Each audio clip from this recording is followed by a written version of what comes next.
Hello and welcome to our home here in Brittany in northwest France. My name is Jane, I'm British and I live here with my husband Michael and we are semi-retired. This week is all about surviving on a bare bones budget.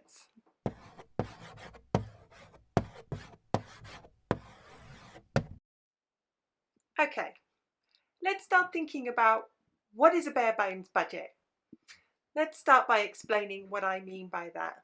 A bare bones budget is where you've got enough money to live and you've got enough money to pay the bills, but you haven't really got anything else. So that is what I'm going to be talking about this week. How we are temporarily on a bare bones budget, what that means to us, and how we're going to get through it.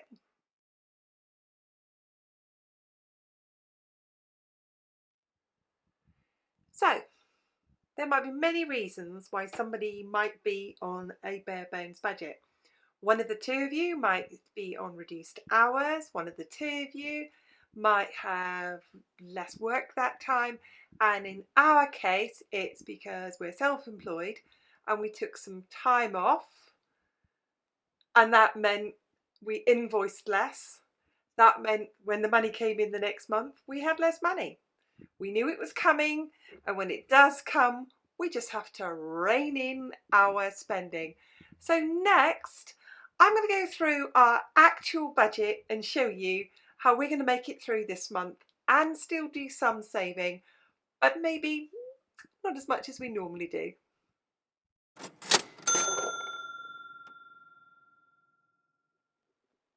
Here is our actual budget, our actual income for the month of August. And our income is down by about €700 this month. So our income, including pension, income, the lot, everything, after deductions, we are left with €1,533. Our actual living costs are €943. Sinking fund A, which is all the things we have to pay for this year, from council tax, for the rubbish to be removed, all of those things, 325. Sinking fund B, everything we personally need this year, 100. Our long-term savings is 165. That is very, very much depleted this month.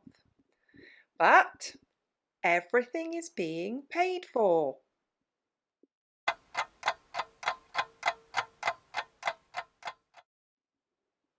I'll start with this. We have no rent to pay, we have no mortgage to pay, so that's zero. Our water bill is billed annually, we save for that with Sinking Fund A. Our house tax, TV licence and refuse collection is annual, we save for that in Sinking Fund A. All car repairs, all car maintenance, again, all of those we save for in Sinking Fund A. We have got reduced costs this year. We have no wood to buy for our heating. We are now burning all our own wood. Another reduced cost this year. We have no essential purchases planned for our home. There's nothing in the home that we need. We do put money aside throughout the year, also in our Sinking Fund A, in case anything like a cooker, dishwasher, washing machine, anything important to us breaks or can't be repaired or needs replacing.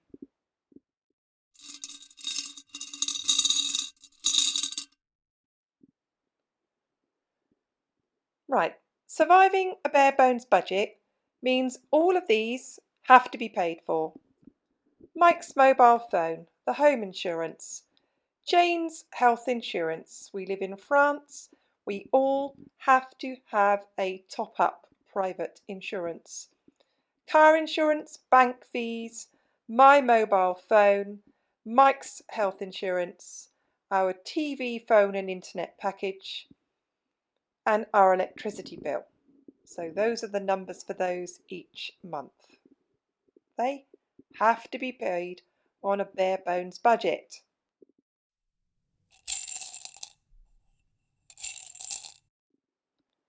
The next part of our bare bones budget is I work online.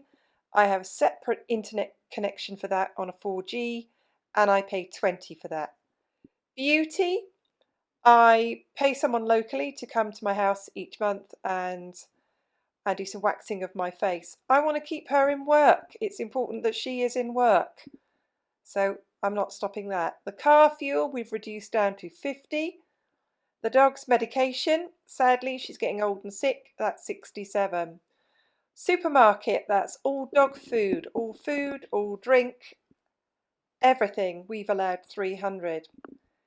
This month we have used our discretionary spending that we would normally use to spend on whatever we want. We have used it to fill up our freezer. So our living expenses this month have cost us €943. These are non-negotiable. They are all represent good value. We're not crazy spenders, but those are our living costs. We have to pay those.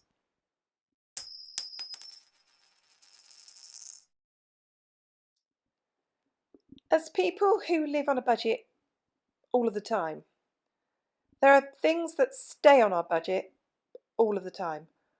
All essential bills are paid on time. Our transport costs, running our car, is non-negotiable. We can't walk anywhere. We live in a very rural area. Our housing costs are met. The house is paid for. All insurances are essential. Our utilities are essential. Our food and extra for the pantry and freezer are essential. And savings, our sinking fund is a fund that we keep topped up for the things we will pay for this year. And we have 2 funds for that. Our long-term savings, we're still managing to put some in this month, but it's very, very much reduced. But these stay. These are non-negotiable.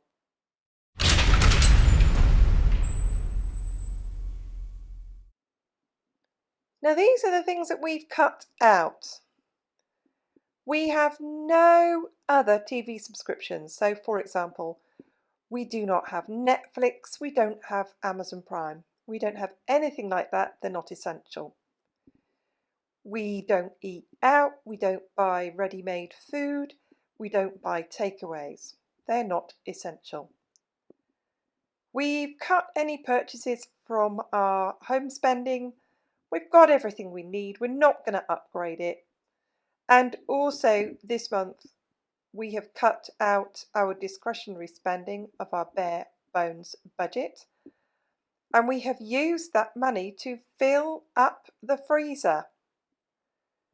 We've got no day trips planned this month, no essential spending. There will be no entertainment, no coffees out, no drinks, and no non-essential car journeys. So those are the things that we have cut.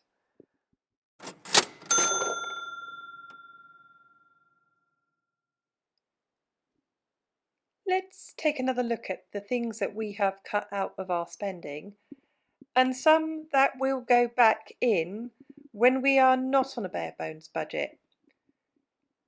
Even when we are not on a bare bones budget, we still do not have any TV subscriptions. We still do not have meals outside of the home, unless it's a very special occasion, like a wedding anniversary. We will have any purchases for our home. We have a discretionary budget of $150 a month. We have been spending that money on DIY recently. When we're not on a bare bones budget, we will have day trips.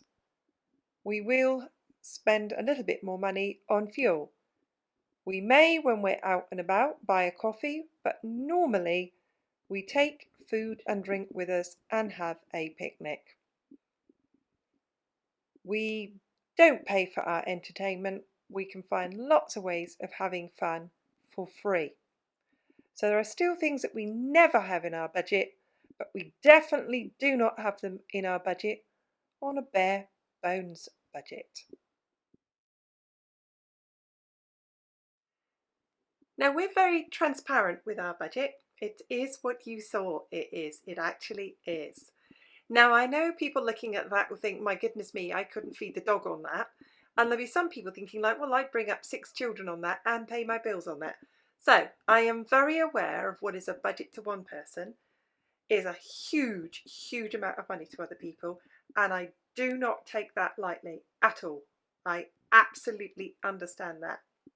So what is a budget to one person is a huge amount of money to others and is incomprehensible to some people. So I absolutely do understand what is a budget to some person is not a budget to another. I really do understand that.